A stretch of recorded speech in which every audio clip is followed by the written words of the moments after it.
I've spoken to these guys once before, so I can confidently say that they're friends of the show. At least I considered them friends. Improv Wolves are a top comedy group from the Midlands. Let's not hold that against them. Sounds very Game of Thrones. But they're one of the top comedy groups in the country. We've spoken to them before. They're coming to Bath in a fortnight's time.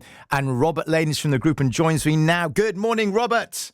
Hi, Paris. How are you? I'm very well, and it's good to speak to you again. I don't know when we spoke, maybe a year, 2 years ago, but it's fab to see that Improv Wolves are still strong and still touring. Yeah, I think it's been a couple of years, actually. It was our last time at, as I would say, Bath Yes. Fringe Festival. It's our second appearance this year. I think it's been a couple of years. Marvellous. I mean, you say Bath. Obviously, you've mispronounced it because, you know, everyone is Jane Austen in Bath, Rob. Yes, So I understand that, yes. I think you need to correct that. Listen, it's great to speak to you. So look, what's is the group still going strong with the same lineup, or do you kind of chop and change?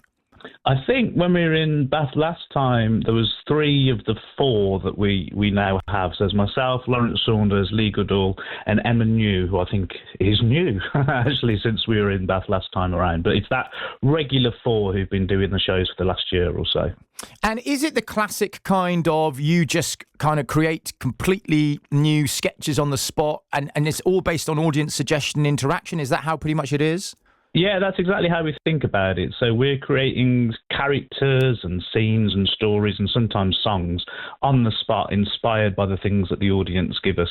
Sometimes it's game-based, so there might be the sort of improv games that people might recognise from things like Whose Line Is It Anyway? But then also we like to take a slightly more kind of theatre bent, really, and just improvise scenes and, as I say, create characters from whatever's happening in the room on that event. And are you all sort of also stand-up comedians in the kind of the more traditional sort of structured way, or are some of you just do improv and don't do the kind of the other style as well? Well, it's interesting. It's a bit of a mix, really. Lee has a history as a stand-up. Lawrence and myself are actors, more in that sort of vein, really. So Lawrence is, you mentioned Game of Thrones. I'm pretty sure he was in Game of Thrones or one of the spin-offs from that series. Something. Wow. He does proper telly stuff, and all that. But he's also very experienced in improv and lots of different things. Emma, I sort of met through the improv in the Midlands, through Birmingham mainly, sort of around that circuit. So I think she's done other things before, but her experience is definitely very improv strong. And then I'm an actor and a musician who's done improv along the way over the years as well. I mean, it is genuinely, I'm not just saying this, it's one of my favourite types of entertainment. I think I prefer it to actual structured stand-up comedy, improvised comedy. I grew up watching Whose Line Is It Anyway? And I used to love watching that on a Friday night late. What is it about improv comedy that you love? For me, it's kind of the ultimate collaboration in a way, really. So as I've gone on doing this sort of creative stuff, I've realised that one of the things that I really like about it is that collaborative element with people. Even if you're working, so I've done music as a solo musician and stuff, but actually you're still working with a producer or other musicians or songwriters or whatever it is. And it's that moment of when you've created something between the 2 or 3 or 4 of you, which isn't quite what you'd have done on your own individually, but there's some other thing that kind of happens. Well, that hopefully happens at least a few times at every show in an improv thing, and you've got absolutely no idea going in what's going to happen. And when it works really well, there's that moment when you're just part of this group, really, and you're not really thinking as an individual. You're not really thinking at all. It's all just kind of happening, and all the right answers are presenting themselves brilliantly, and you just run towards them. And I kind of, at the moment, I'm living for those moments, really. Yeah, that moment when it all comes together kind of naturally must be a wonderful feeling of adrenaline. But what are some of the skills that you need to be to work in improv comedy that are different from working in traditional stand-up structured comedy? I think there's a couple of things, really. For me, certainly in what we do, it's a lot about making the other person look good. So your scene partner do the things that you think they're going to enjoy and set them up to look great. And then hopefully they'll do the same for you as well. And everybody wins. Whereas I guess a stand-up comedian, they're having that with the audience possibly, but it is very much about the stand-up's going to win sometimes, you see what I mean? Whereas in our thing, it's hopefully the whole group is going to win. And if you make each other look good, everybody looks good. But then it is also, there's certain things which are kind of almost against nature, really, in that you run to the obvious sometimes. One of the great things I learned along the way is your obvious isn't the same as everybody else's obvious. And when you have a diverse group of people on stage and in the audience, sometimes the little improviser's voice will say, don't say that, it's too obvious, the little voice in your head. But actually, it's obvious to you, it might not be obvious to the rest of the room, and therein lies the comedy, obviously. Yeah. And sometimes it's really nice when things go... I'm involved in a group that do long form as well, that's called Noteworthy. It's a long meaning that we do one story throughout the whole show. It's an improvised musical.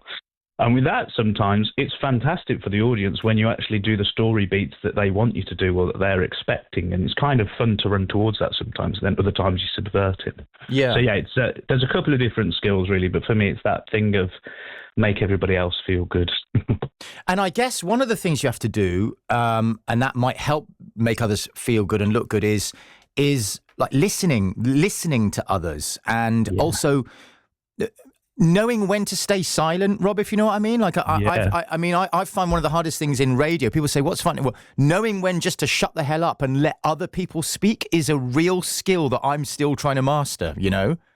Absolutely, that's very true. And some of my favourite, I think sometimes about some of the people I've enjoyed watching the most, and they're absolutely fantastic and funny and clever, but they're not necessarily dominating the whole thing. There's, there's space for everyone. And actually, if you think about it that way, how much easier is it to have like 2 or 3 fantastically brilliant moments than trying to do every single moment all about you? Yeah. Actually, if you let everybody in the group have these moments, as we're saying, then it's going to work out a lot better. But yeah, listening is a huge thing. And it's very difficult because when you're making it up on the spot, your brain just wants to be thinking about the next thing that you were going to say. Yes. Or what was it that was said in the last scene that I've got to try and remember? What's that person in the audience do? They don't look very happy. Why is that person leaving? Why is it the lighting? All of that's going on in your head, when really all you need to be doing is listening to that other person or those other characters in the scene. It's a skill you have to work at, really. Yeah. But a lot of these improv skills, and you must find with your radio presenting as well, they're actually so useful because they're so great for day-to-day life as well. Like, listening to each other is a particularly helpful skill that most people don't really focus on. Yeah. And, in improv, we have this thing called yes and. So whatever suggestion's made, you say yes and accept it and build on it. Well, that's the way to have a nice conversation in day-to-day life, really. But the opposite of that is to block and just say no to everything someone else says, which can be quite funny. Yes. The middle ground is worst of all, right? Which is where you say yes to them, but you're not really wanting to accept it. And I've sort of realized that the majority of conversations we have in life are like that. So someone suggests something at work or whatever, and you're like, yeah, okay, if you think it's a good idea, but I'm going to be stroppy about it. And it's the least fun type of conversation to have. So why do we spend so much time having them? Yeah, you're absolutely right. It's a huge discipline to do that. It really is, and a real technique. I've got to ask, though, what is your favourite sort of genre of comedy to do or type to do? When someone suggests something, is there something that you particularly like, Rob, on stage to perform? Is it like Shakespearean or Tarantino or Matrix, or I don't know? Is there a particular thing that you love to do? Oh, that's interesting. I like anything that's really character-based. So if we can have, something that sets up interesting characters and relationships. And actually our show is funny, but we also enjoy having the other side of that as well, a little bit of pathos. So if we can have something that happens where you're laughing, but then you're actually feeling something for these characters, which is an insane thing to try and do in a 3-minute improvised thing that you haven't prepared to actually create characters that anyone cares about. But on the occasions that it happens, it's the most wonderful thing. But yeah, I like doing the genre stuff. Film noir is always good fun because you can do this. I'm talking to this character, but then I'm breaking out and talking to the audience now as detective, whoever I am. Film noir is always good to do. And I like the historical stuff as well because I'm quite into history. Yeah. So when you ask for a period of history and an audience tries to, trip you up, it's quite funny if you can be like, well, I know a couple of things about that. We can get started. I like that. Dry up moments there must be moments where all of you on stage suddenly just blank, and 3 seconds of blank must feel like an eternity on stage. Yes, it does. And that's the thing, right? So I've had those moments where I haven't, something's just gone quiet. We haven't quite gone. Something's not happening. And it's like radio dead air, isn't it? And those, as you say, those moments feel like a lifetime, and you kind of want to crawling to the floor. But sometimes we record the shows and we watch them back, and it's literally a split second, and it was fine. The audience was just gathering their breath, or having a sip of their drink or whatever. It's fine. It's absolutely great. Or the characters paused, and people do pause in conversation, so it's all fine. So most of them aren't as bad as they feel on stage, actually. Yeah. And the nice thing, of course, about a group is if I'm having a bit of an off scene or even an off night, I've got 3 other people who hopefully step it up, and again, that's making each other look good, isn't it? It's when we're watching improv, when you watch other people do it or we watch each other do it, the kind of telltale, perhaps I shouldn't reveal all this, the telltale sign is if you suddenly see the improviser rather than the character. If you suddenly see a person on stage who you can see is thinking. Yes. This kind of thinking is almost the enemy of it in a way. It's a strange thing.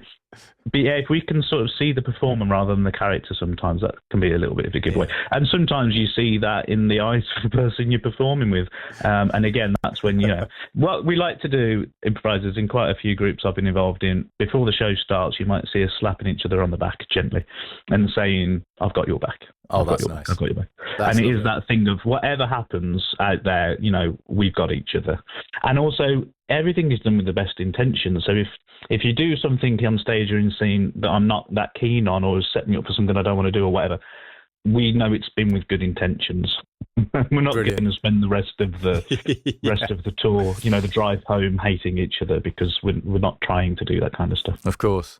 Well, listen, I'm sure it's going to be absolutely brilliant when you come to the Rondo Theatre on the 7th of June. Robert, best of luck with it. And thanks so much for your time, and I hope we speak again soon. Yes, thanks, Paris. That's been lovely. Nice to speak to you. Always a pleasure. Take care. The fabulous Robert Lane there from Improv Wolves. So they are at the Rondo Theatre on the 7th of June in Bath. Go and catch them out. They're absolutely brilliant. I love those guys. And enjoy the show. Right then.